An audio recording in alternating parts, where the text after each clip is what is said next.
Hi, folks. I'm Gareth. This is Brian. This is Cory in the seventh story. We're going to read it to you now. If you're sitting comfortably, then we'll begin. There once was a young raccoon named Cory. Cory lived in the old village along the clear stream near the deep forest within the broad meadow. Cory loved stories. Stories about long ago, stories about today, stories about someday in the future. Most of all, Cory loved stories that end happily ever after. Every morning, Cory woke up full of excitement for the day's adventures, climbing trees, crossing creeks, and exploring new places with Owl, Cory's best friend. One day, Cory went on a walk through the old village. Owl, as usual, flew along. The young raccoon saw Fox and Badger fighting. They snarled and screeched. They scratched and bit. Finally, Fox ran away in defeat, and Badger turned to Cory. "You like stories, so here is mine," he growled. "Fox had a shiny object. I wanted it, so I took it. Now everyone will be afraid of me, so I can take whatever I want. I'll take over Old Village, just like our ancestors did when they pushed the first residents away. I will rule by tooth and claw over the old village, and I will live happily ever after." From that day forward, Badger started pushing everyone around to get his own way. He took whatever he wanted. Everyone in the old village was afraid of him and very, very sad. "Poor us," they said. "Life is so unfair. Who will help us?" cried Owl. The next day, Cory saw Fox whispering to her friend Weasel. "What are you talking about?" Cory asked. "We have a plan," Weasel whispered. "We are going to get revenge on that bad Badger." Fox and Weasel quickly formed a mob of angry neighbors. Then they marched through town looking for Badger. When they found Badger, they surrounded him. Soon the sounds of fighting, yelling, scratching, punching, growling, whacking, and snapping echoed through the old village. When the fight was over, Fox and Weasel were in power. From that day forward, Badger had to do whatever Fox and Weasel said. "Our enemy is defeated," Fox and Weasel shouted with joy. "Now we will live happily ever after." Fox and Weasel were no better than Badger. They ruled the old village by tooth and claw. They made everyone afraid and took whatever they wanted. Nobody felt safe. "Different rulers, but the same danger," Owl said to Cory. Who will help us?" Just then, Rabbit hopped, skipped, and jumped up to Cory and Owl. She ran fast circles around them as she spoke in her high-pitched voice. "The old village is a mess," she said. "There's fighting and trouble everywhere." Then she stopped suddenly, perking up her ears. "I know what to do," she said, speaking very quickly. "Whenever there's danger, run away fast." So Rabbit sped away to share her idea with others. Hurry, let's go," she said. She convinced many neighbors to run away with her.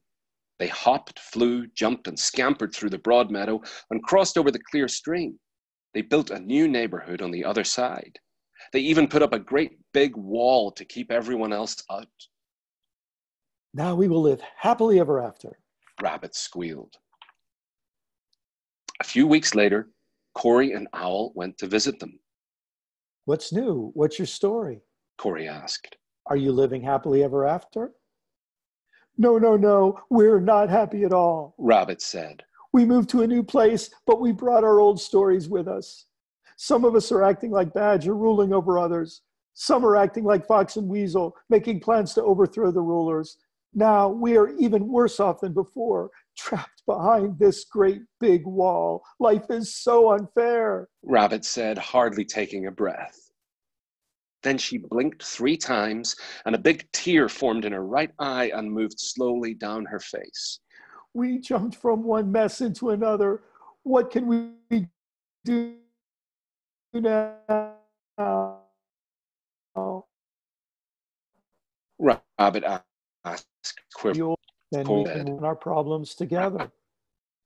Rabbit's eyes brightened.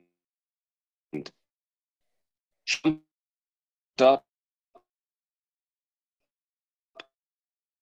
hopped away, quickly consoled. When they arrived, a crowd in Old Village Square. You know what's wrong with Old this Skunk village? asked. We have been invaded by animals who don't fit in. Normal folks in this village have fur or feathers, but the invaders are different. They have yucky scales or a slimy skin. Nobody had noticed this before. They shoved turtle, lizard, snake, and frog into the center of the circle in front of Old Skunk. He pointed a sharp claw at them and growled. Soon everyone was pointing at them, laughing at them, and making jokes about the way they looked. Don't you think Old Village would be a better place if we cleaned it up and got those dirty, disgusting invaders out of here? Old Skunk snarled. Suddenly, the crowd started shoving turtle, lizard, snake, and frog to the edge of town. This is our village, the crowd shouted. You're not welcome here anymore. Turtle, lizard, snake, and frog were surprised and hurt to see their neighbors reject them. They escaped into the deep forest to hide. Life is so unfair, they whispered, partly to themselves and partly to each other. Cory was upset and walked up to Old Skunk and said, Why were you so mean to our neighbors? When people are worried or afraid, Old Skunk hissed, you just have to give them somebody different to blame for their problems. If they call somebody else dirty or bad, they will feel clean and good. If they hurt somebody who won't hurt them back, they will feel very powerful, important, and safe. It works every time. But that's wrong, Cory said. Old Skunk stepped back and looked at Cory from head to toe. He said, Have you ever noticed that most folks in this village don't have a mask or a ringed tail? Old Skunk showed his sharp teeth, and Cory wasn't sure if he was smiling or snarling. The next day, Cory went for a walk and noticed something really strange. Almost everyone was wearing baggy gray coats, and nobody smiled and said hello. They just walked quickly down the street, looking as if they were in a hurry and a little bit worried. When Porcupine walked by, Cory stopped him. What's going on here? Cory asked. Why are you covering up what makes you special? Porcupine looked around nervously and then whispered, I don't want Old Skunk to see my quills. I'm afraid he will laugh at me, and then I'll have to go hide in the forest. Skunk has ruined everything for everyone. Now we will have to wear these ugly coats for the rest of our lives. There's nothing we can do about it. He shook his head and rushed quickly away. Cory's neighbors lived in a gray world of sameness and fear. Life is so unfair, they cried, feeling very sorry for themselves. Who will help us? Owl asked. That's when Badger remembered something. He remembered how happy he was when he first stole the shiny object from Fox. He went to talk to her. We could make everyone happy, he said, if we sold everyone shiny objects, and we could get very rich too. So Badger and Fox built a shiny object factory. Soon everybody in the old village was buying shiny objects. They wore shiny objects as jewelry. They played with shiny objects as toys. They put shiny objects on their houses and used them to decorate their baggy gray coats. Who has the most shiny objects? Mouse asked. Who has the biggest shiny object? Deer wondered. Who has the most money from making and selling shiny objects to everyone? Fox and Badger asked, laughing, because they knew the answer. After that, Cory heard neighbors telling shiny object stories everywhere. Just a few more shiny objects, They said, and we will live happily ever after. Cory wanted to believe them, but looking around, Cory didn't feel happy. Badger and Fox cut down many beautiful trees to burn as fuel for their shiny object factory. The smokestacks filled the air with smelly grey smoke. The shiny object factory dumped dirty water onto the ground, and it flowed into the clear stream where the fish and tadpoles lived. Whenever there was a sports event or a concert, someone would interrupt with annoying shiny object commercials. And ugly, shiny objects, big sale signs were popping up everywhere. Cory walked alone to the clear stream to sit down by the water and think. We are in trouble, Cory thought. Our stories are failing us. No one will live happily ever after in a world like this. Owl flew over to perch in a nearby tree.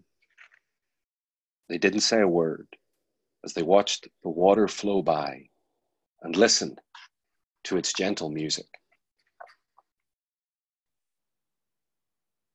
Cory leaned over, looked down into the clear water, and saw a sad raccoon face looking back. Suddenly, another face appeared. It was a large face with big brown eyes, a majestic creature that Cory had never seen before. What are you? Cory asked, still staring at the reflection in the water. Are you a monster? I'm a horse. My name is Swift. With that, Swift Horse bent down to take a drink from the clear stream just inches away from Cory. Cory's head slowly turned to take in the amazing creature. Her pointed ears, her long, sleek neck, her tall shoulders, her strong legs, her wide back, her coffee brown coat, her long, flowing black tail. I've never seen a horse before, Cory said. What is your story, Swift Horse? I'm a poet from far away, Swift Horse said. I travel the world seeking wisdom and beauty, and I share what I find in well-chosen words. I'm happy to meet you, Cory said. I need wisdom and beauty because I have a very big problem, and the world feels very ugly to me right now. Swift Horse lowered her head and pointed her ears toward the young raccoon. Their noses were almost touching. Tell me, she said. My neighbors are living by stories that will only bring fighting, tears, and trouble, Cory said. Then Cory told Swift Horse about Badger taking power, Fox and Weasel taking revenge, Rabbit running away with some villagers, Old Skunk scaring away other villagers, Porcupine in the baggy grey coats, the rise of the shiny object factory, and all of Cory's sad neighbors who felt that life was so unfair. For a long time, Swift Horse listened to Cory, breathing in long, slow breaths. When Cory finished speaking, Owl called out from the tree above them. You know what she said. Who will help us? Swift Horse answered. Maybe it's time for you to look within for the help you need. I have a plan. Climb on my back and I will explain. Cory scampered up the tree and dropped onto Swift Horse's back, and Owl joined Cory there.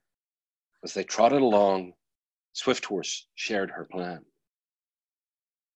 When they reached Old Village Square, a crowd quickly gathered because no one had ever seen a creature so large and so beautiful as Swift Horse. Let's have a special meal in honor of our special guest, Cory said. Let's set up a big round table and let's all bring our favorite food to share. But please, everyone, please leave your shiny objects at home. While their neighbors prepared the special meal, Cory and Owl rode Swift Horse out into the deep forest. They found turtle, lizard, snake, and frog and invited them home. As the sun was setting, they returned to the old village, riding on Swift Horse's back. They saw the big round table full of delicious food. Cory gave the furless, featherless neighbors the places of greatest honor right next to Swift Horse. Then Cory asked everyone to take off their baggy gray coats so Swift Horse could see their beautiful, wonderful differences. As they ate their meal, Cory's neighbors told their stories. Stories from their own lives and stories from the long ago days of their ancestors. Stories of hope and joy. Stories of pain and sorrow.